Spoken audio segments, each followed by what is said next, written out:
네, 벌써 참된 복 팔복 시리즈를 마무리하는 날입니다. 지난 9주 동안 설교를 시작하면서 말씀을 통해 예수님의 제자된 우리에게 참된 복이 깨달아지는 은혜가 있기를 축원하였습니다. 저는 하나님께서 우리에게 그 은혜를 허락하셨다고 믿습니다. 예, 오늘도 참된 복을 누리시기를 간절히 축원합니다. 아멘. 가족과 함께 예약도 안 되는 맛집으로 식사를 하러 간 적이 있습니다. 혹시나 해서 전화를 해봤지만 역시나 예약을 받지 않는다라는 답변을 듣고 불이 나게 움직였습니다. 온 가족이 점심 식사 시간이 되기도 한참 전부터 밥을 먹으러 떠난 겁니다. 왜냐하면 5분만 늦어도 그 5분의 차이가 큰 이 결과를 가지고 온다라는 것을 알았기 때문이었습니다. 그 식당에는 우리 가족의 자리, 우리 몫에 예약된 자리가 없었습니다. 또 하루는 온 가족이 제주도로 함께 여행을 떠났던 적이 있습니다. 정말 대한민국의 모든 사람들이 다 제주도로 여행을 떠나는 것 아닌지라고 생각이 될 정도로 사람이 참 많았습니다. 탑승 게이트를 가득 메우고 있는 수많은 인파 속에서 저희 가족은 기다렸다가 나중에 편하게 타자라는 의견에 만장일치했습니다. 어느덧 길었던 줄이 다 사라지고 탑승장에 몇 사람이 남지 않았을 때 저희는 느긋하게 탑승 준비를 했습니다. 하지만 전혀 불안하지 않았죠. 왜냐하면 바로 비행기 안에 내 자리가 보장되어 있었기 때문이었습니다. 지금 비교하면서 들려드렸던 이 예화에서 후자 같은 경우가 바로 후자와 같은 경우가 그리스도인이 누릴 축복입니다. 그리스도인에게는 빼앗길 수 없는 변치 않는 하나님의 축복이 있습니다. 구약 시대에는 경계표라는 것이 있었습니다. 경계표는 일반 소유지들이 서로 이렇게 맞닿은 자리, 국토와 국토가 서로 맞닿은 곳 등의 경계를 나타내주는 표지였습니다. 이스라엘에는 거주의 경계는 하나님께서 정해주셨다라는 믿음이 있었습니다. 하나님께서 각자에게 허락하신 목, 각자에게 허락하신 복이 있다라는 것이었죠. 새 번역으로 잠언 22장 28절의 말씀을 보면 너의 선조들이 세워놓은 그 옛 경계표를 옮기지 말아라 라는 말씀이 있습니다.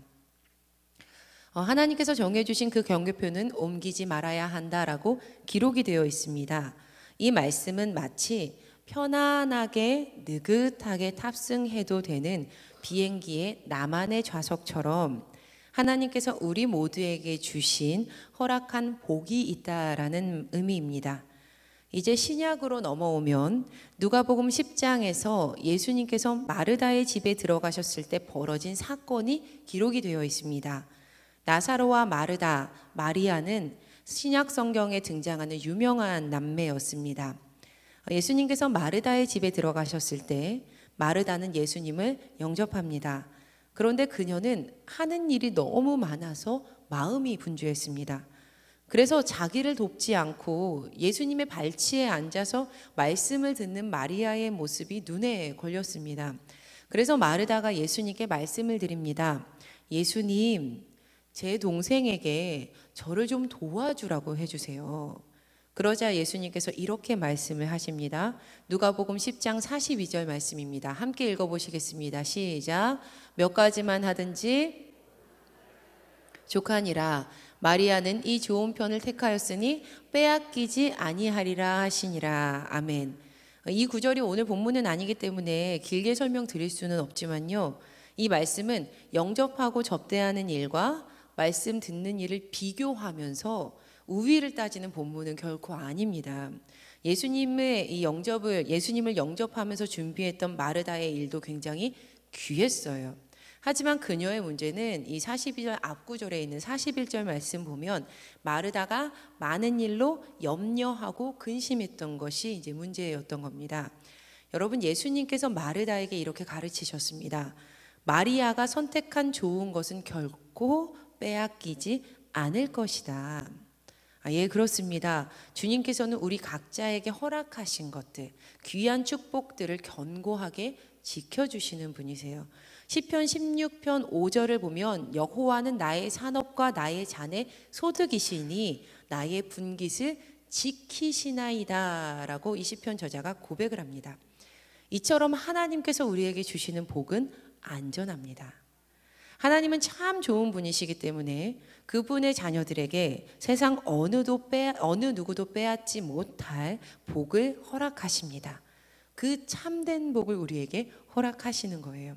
또 하나님은 절대로 주셨다가 빼앗는 분이 아니시기 때문에 우리는 이 복을 아침 이슬처럼 사라지는 것이 아닐까 두려워할 필요도 전혀 없습니다. 여러분, 바로 이 복이요, 지난 우리가 두 달이 넘는 시간 동안 살펴보았던 팔복의 말씀입니다. 팔복에 나오는 축복이라는 단어를 NIV 성경으로 보면 다음과 같습니다. NIV 성경으로 보시면요, 한 장 더 넘겨주시겠어요? 똑같은, 읽진 않을 거예요. 똑같은 단어가 나옵니다. 바로 blessed입니다. 이 팔복에 나오는 축복이라는 단어를요, blessed라고 표현이 되어 있어요. happiness, 행복이 아닙니다.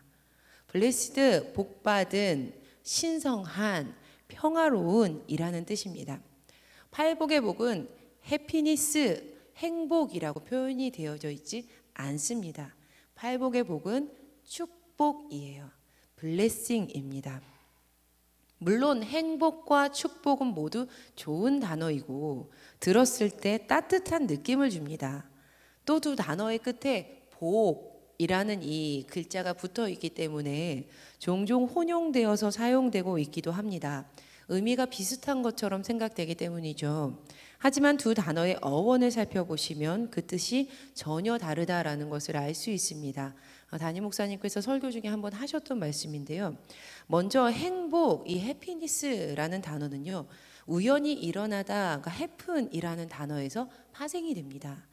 행복이라는 단어는 어근으로 일어나다, 사건, 이것을 의미하는 HAP라는 이 어근을 가지고 있어요. 그렇기 때문에 행복은 삶에서 일어나는 사건들과 변화되는 것들에 의존되어 있다라는 의미를 가지고 있습니다. 즉 행복은 우연히 일어나는 행운, 럭키와 흡사합니다. 그렇지만 축복은 달라요. 축복은 피를 흘리다라는 말에서 유래가 됩니다. 블리드라고 이제 피를 흘리다라는 말에서 이렇게 유래가 됩니다. 행복은 우연히 일어나는 행운, 럭키에 불과하지만 축복은 피를 흘리는 대가를 지불해야만 온다라는 것이죠. 즉 피를 흘리는 죽음과 그 죽음의 희생과 헌신을 통해서만 오는 것이 바로 축복입니다. 이미 우리는 희생의 능력에 대해서 잘 알고 있습니다. 작은 씨앗이 자기를 희생했을 때 100배, 60배, 30배의 결실을 맺습니다. 부모의 희생된 사건과 그 부모의 희생된 시간과 인생들이 있었기 때문에 자녀가 훌륭하게 성장합니다. 보이지 않는 곳에서 누군가가 희생했기 때문에 지금 우리가 이곳에 있습니다. 특별히 우리에게는 우리를 위하여서 십자가에서 피 흘리신 예수 그리스도의 희생과 헌신의 사랑이 있습니다. 로마서 5장 6절과 8절의 말씀입니다. 함께 읽어보시도록 하겠습니다. 시작. 우리가 아직 연약할 때에 기약대로 그리스도께서 경건하지 않은 자를 위하여 죽으셨도다. 우리가 아직 죄인 되었을 때에 그리스도께서 우리를 위하여 죽으심으로 하나님께서 우리에 대한 자기의 사랑을 확증하셨느니라. 아멘.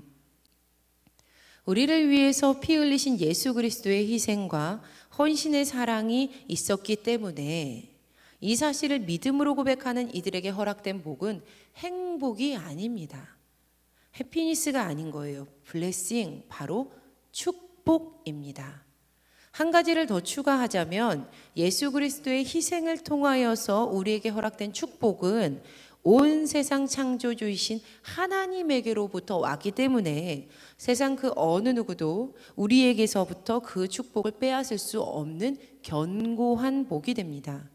그래서 마태복음 5장에서의 팔복은 해피니스, 행복이 아니라 블레시드, 축복에 대해서 말하고 있는 것입니다.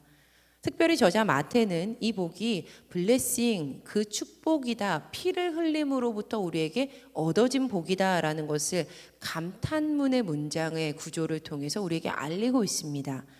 성서학자 바클레이가요, 마태복음의 8복의 문장을 이 현대의 언어로 번역했을 때 생겨난 어려움에 대해서 설명을 했습니다. 흠정역에서는, 그러니까 흠정역은 이 영어 성경 중에 권위가 있는 이 성경입니다. 근데 흠정역에서 8복의 말씀이 모두 서술문으로 표현되어 있습니다. 그런데 모든 경우에 있어서 무엇이다라는 이 무엇이다라는 부분이 이탈릭체로 인쇄되어 있는데, 이것은 이 단어에 해당되는 헬라어 단어가 원문에는 없다라는 것을 표시하는 전통적인 기호입니다. 헬라어 원문에는 팔복의 말씀 그 어디에도 동사가 없는데, 이것은 이 말씀들이 서술문이 아니라 감탄문이라는 것을 의미합니다. 여러 번 강조한 내용입니다. 헬라어 원문으로 보면 팔복의 말씀에는 동사가 전혀 사용되고 있지 않습니다. 이 모든 팔복의 모든 표현들은 감탄문이에요. 이 문장들은 복이 있는 사람들은 어떠어떠하다, 어떠어떠합니다 라는 그것을 설명하는 서술문이 아니라, 와, 뭐뭐한 이들이 복을 받았구나, 와, 어떤 이들이 복 받았네 라는 감탄문으로 선언이 되어 있습니다. 그래서 우리는 예수님께서 선언하신 이 8가지의 복을 복받을 만한 이런 가치가 있는 삶을 살아라 라는 권고사항으로 해석해서 받아들여서는 안 됩니다. 복받을 만한 사람들은 이렇게 살아야 돼 라고 스스로 해석하면서 받아들인다면 예수님의 의도와는 전혀 다르다라는 것이죠. 팔복은 선언이 된 복입니다. 그렇다라고 선언이 된 겁니다. 그러니까 그렇게 일컬어진 사람이 이미 복되다라는 인정의 선언인 것입니다. 여러분, 인정받는다라는 것은요, 축하받는 일이에요. 축하받는 일. 우리는 지인 중에 누군가가 상을 받았어요. 상을 받았어요라는 이야기를 들으면 와 하면서 감탄하면서 축하하잖아요. 그것과 마찬가지로 예수님께서는 지금 이 마태복음 5장에서 감탄하시면서 이 상을 받는 제자들을 축하해 주고 계시는 겁니다. 이 말씀을 듣는 복받은 이들이 예수님께 지금 축하받고 있는 상황인 거예요. 팔복의 감탄문은 예수님의 축하입니다. 이 감탄문의 팔복의 시작됨을 알리는 동일한 단어가 있다고 했습니다. 여러 번 들어보셔서 이제 기억하시죠? 바로 마카리오이입니다. 마카리오이. 그런데 이 마카리오의 원형이요, 마카리오스예요. 마카리오스의 의미는 최고의 축복인 복된, 참 좋은 이라는 의미입니다. 이 마카리오스는요, 우리가 아까 살펴보았던 행복이 아니었어요. 이 복은 피 흘림의, 이 예수님의 피 흘림의 헌신으로 완성된 축복이었습니다. 그래서 이 마카리오스의 복은 일시적인 감정, 환경적인 상태, 좋아진 어떠한 이런 상황적인 것들, 이것으로 규정 지을 수 있는 복이 아닙니다. 마카리오스의 복은요, 다음과 같아요. 마카리오스는 하나님과의 관계에서 오는 존재의 상태입니다. 즉 내가 하나님과 끈끈한 관계를 맺고 있다면 나의 존재 상태는 야, 최고의 축복받았구나 라는 최고의 축복인 마카리오스의 상태라고 할 수 있는 겁니다. 그리고 이제 이 마카리오스의 마지막 비밀을 밝혀야 할 때가 되었습니다. 이 마카리오스는요, 헬라어 마카리오스는 그 마카리오스보다 좀 더 시간이 거슬러 올라간 고대형이 있는데, 그 고대형이 마카르예요. 마카르라는 단어는 굉장히 중요한 특징을 가지고 있는데요. 바로 오직 신들에게만 속한 축복을 표현할 때, 바로 그때에만 특별히 사용되는 단어였다는 겁니다. 그러니까 팔복에서 최고의 축복을 일컫는 이 마카리오스는 하나님께만 속한 축복을 표현할 때 사용할 수 있는 단어라는 것이죠. 이 마카리오스는 하나님께 속한 축복, 하나님께서만 주실 수 있는 축복인 겁니다. 그러니까 이 복이 얼마나 좋은 복입니까? 하나님께서 우리에게 주셨던 그 마카리오스의 축복은 다음과도 같았습니다. 우리 3절부터 함께 다시 한번 말씀의 8가지 복을 읽어보시겠습니다. 심령이 가난한 자는 복이 있나니 천국이 그들의 것이미요. 애통하는 자는 복이 있나니 그들이 위로를 받을 것이미요. 온유한 자는 복이 있나니 그들이 땅을 기업으로 받을 것이미요. 의에 줄이고 목마른 자는 복이 있나니 그들이 배부를 것이미요. 긍휼히 여기는 자는 복이 있나니 그들이 긍휼히 여김을 받을 것이미요. 마음이 청결한 자는 복이 있나니 그들이 하나님을 볼 것이미요. 화평하게 하는 자는 복이 있나니 그들이 하나님의 아들이라 일컬음을 받을 것이미요. 의를 위하여 박해를 받는 자는 복이 있나니 천국이 그들의 것임이라. 아멘. 첫 번째, 심령이 가난한 이들, 성령의 가난한 이들에게 천국이 주어졌고요. 현재형이에요. 두 번째, 자신의 죄상의 존재를 보면서 애통하는 이들에게 구원의 선언이 허락이 되는 위로가 주어지고요. 겸손함으로 하나님께 삶을 맡기고 사명을 따르는 이들에게 천국 땅이 소유가 될 것입니다. 구원해 주리고 목마른 갈급함을 가진 이들이 배부르게 먹게 될 것이고, 하나님의 긍휼을 받아 긍휼을 흘려보내는 이들이 긍휼의 복을 다시 한번 받게 될 것이고요. 죄가 사해진 청결한 마음을 가진 이들이 하나님을 보게 될 것이고, 삶의 모든 영역에서 화평한 관계를 만드는 이들이 하나님을 닮은 복을 얻을 것이고, 구원을 허락하는 복음을 위해서 박해를 받고 핍박을 받는 이들이 하나님의 나라를 허락받았습니다. 할렐루야. 아멘. 특별히 이 모든 복의 1복과 8복은 천국이 그들의 것입니다 라는 축복의 빵으로 딱 둘러싸여 있는 최고급 샌드위치와도 같습니다. 8복의 모든 복이요, 딱 처음과 끝이 하나님의 나라로 딱 이렇게 메꾸어져 있는 겁니다. 이 8복의 모든 축복은 하나님의 나라를 향해 가고 있습니다. 예수 그리스도를 통해서 시작되었고 완성된 곳, 하나님의 나라, 천국, 바실레이아 투 테우, 바실레이아 톤 우라논. 바실레이아는 나라였죠. 토는 정관사입니다. 위에 태우는 하나님, 밑에 우라노는 특별히 천국, 특별히 나라, 복음입니다. 이 두 번째 바실레이아 톤 우라노는 마태복음에서만 표현되는 천국이라는 표현입니다. 한글로 천국으로 우리가 이렇게 해석해서 보고 있습니다. 이 하나님의 나라에서 나라를 뜻하는 앞의 단어 바실레이아라는 이 단어를 우리가 좀 주목해 봐야 합니다. 왜냐하면 바실레이아, 이 나라는 우리가 생각하듯이 뭐 대한민국, 일본, 중국 이렇게 나누는 나라가 아니라고 했습니다. 이 바실레이아는 왕권입니다. 왕권은 왕의 건세가, 왕의 법도가 뻗쳐나가는 모든 곳들을 우리가 왕권이 그곳까지 뻗쳐진다라고 이야기를 하는 것이 바로 왕권이에요.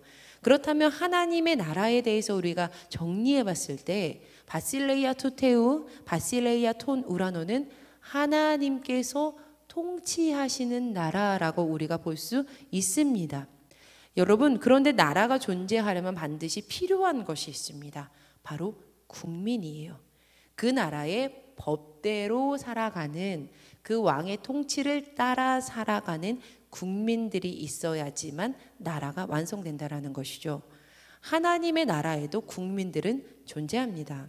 하나님의 통치를 따라서, 하나님께서 원하시는 그 법률을 따라서 살아가는 사람들, 즉 팔복대로 삶을 살아가는 사람들, 바로 하나님의 나라를 소유한 백성들입니다. 구체적으로 예를 들어보면, 나의 삶 가운데 내가 하나님의 나라의 규정대로 나의 삶의 팔복을 따라서 살아간다. 그렇다면 내가 천국, 하나님의 나라가 되는 것이죠. 하나님께서 우리 가정을 통치하시고 우리 가족이 천국의 법률을 따라서 팔복의 사람답게 살아간다. 그렇다면 그곳이 하나님의 나라가 되는 겁니다. 마찬가지로 하나님께서 우리의 교회를, 직장을, 사회를, 세상을 통치하시고 우리가 그 복대로 따라서 살아간다라면 그곳은 하나님의 나라가 되는 것입니다. 따라서 우리는 하나님의 나라는 단순히 죽어서만 가는 그 어느 곳이 아님을 깨달아야 합니다. 크리스천에게 있어서 하나님의 나라는 오늘 이 땅에서부터 시작하여서 훗날 저 땅까지 이어지는 곳이 바로 천국입니다. 그래서 하나님의 나라를 허락받았다라고 선언을 하고 있는 일복과 팔복은 현재형으로 되어 있는 것입니다. 이 일복과 팔복은 현재형이에요. 나머지 2복에서 7복은 미래형이라고 말씀드렸죠. 그리고 이제 마지막 스텝으로 우리는 다시 팔복이 울려 퍼졌던 그곳, 그 장소로 돌아가 보려고 합니다. 마태복음 5장 1절에서 2절 말씀입니다. 예수께서 무리를 보시고 산에 올라가 앉으시니 제자들이 나아온지라 입을 열어 가르쳐 이르시되. 예수님께서 무리를 보셨고요, 산에 올라가서 앉으셨습니다. 그러니까 누가 나옵니까? 제자들이 나옵니다. 그렇게 예수님을 따르는 제자들만 들었던 것이 팔복이었습니다. 예수님을 따르는 제자들만 팔복을 듣습니다. 예수님께서 우리가 잊지 말아야 할 것은 예수님께서 팔복의 삶을 제자들만 살 수 있는 삶이라고 규정하시고 가르쳤다라는 사실입니다. 예수님께서는 특별히 제자들에게만 더 집중하여서 천국의 중심이 되는 그 팔복의 말씀을 가르쳐 주셨습니다. 당시 유대인들은 제자들을 공식적으로 가르칠 때, 굉장히 공식적으로 가르칠 때 자리에 앉아서 가르쳤습니다. 이것은 중요한 교육자의 자세였습니다. 지금도 우리는 위대한 인물의 공식적인 가르침을 뜻할 때 누구누구의 의자, 누구누구의 자리라고 표현을 합니다. 마찬가지로 예수님께서 자리에 앉으셨다라는 것은 굉장히 공식적으로 가르치겠다, 마음을 먹고 내가 너희에게 가르치겠다라는 의도가 이 안에 담겨 있었다라는 겁니다. 팔복은 그런 가르침이었습니다. 또 예수님께서 입을 열어서 가르치셨는데, 입을 열어서 가르치셨다라는 마태복음 5장 2절의 기록은 중요한 것을 굉장히 권위 있게 강조하면서 말하였을 때 사용됐던 문장의 구조입니다. 이것은 결코 가볍게 무시되어야 되는 말이 아닙니다. 아, 그때 그랬지 라고 이렇게 흘려야 되는 말이 아니라는 겁니다. 그렇게 가볍게 무시되어서 안 된다라는 경고의 용어이기도 합니다. 여러분, 이제 정말 중요한 부분인데요. 헬라어에는 과거 동사에 두 가지 시제가 있습니다. 하나는 과거에 완료된, 과거 시간에 완료된 행위를 묘사하는 단순 과거입니다. 단순 과거. 그리고 또 하나는 과거 시간에 반복되고 습관적인 행위를 묘사하는 미완료 시제예요. 단순 과거와 미완료 시제. 예를 들면 이렇습니다. 그는 문을 닫았다라는 것은 단순 과거예요. 문을 닫고 끝난 거예요. 그러나 그는 언제나 문을 닫는 습관을 가지고 있었다라는 것은 미완료 시제로 표현이 됩니다. 그러니까 그는 반복적으로 계속해서 문을 닫고 있었던 것이죠. 그런데 여러분, 산상수훈의 서론에서 마태가 사용하고 있는 시제가 바로 이 두 번째 미완료 시제입니다. 그러니까 산상수훈의 서론, 모든 산상수훈의 이 산상수훈이 시작이 되고 팔복이 시작되는 그 말씀의 시작이 미완료 시제라는 겁니다. 우리는 이 부분에 주목해야 합니다.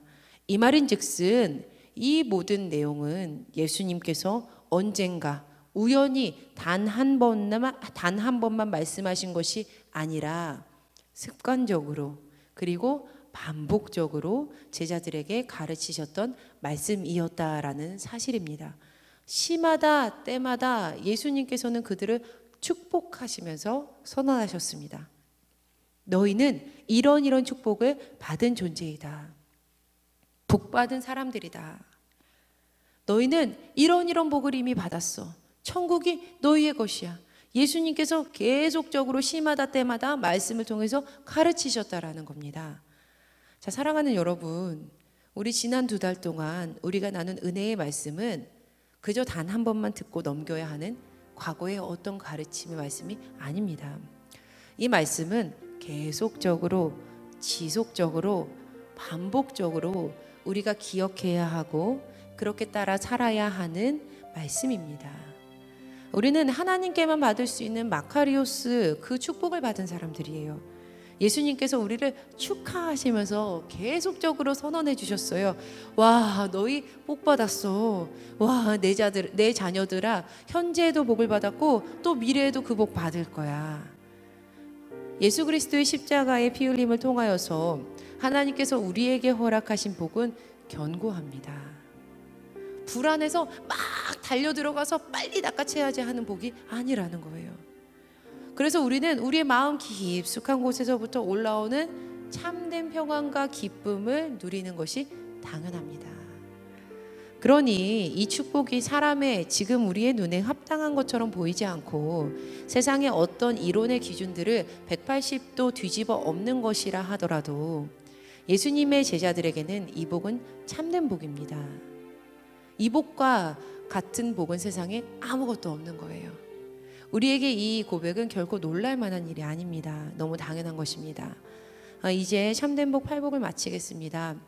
사랑하는 여러분, 부디 한평생을 살아가실 때 그 은혜의 복 받는 삶을 살아가시는, 꾸준히 반복하여서 매일매일 따라서 천국 복음 받는 내가, 천국 받은 내가 이런 복을 따라 살아가야 하는구나.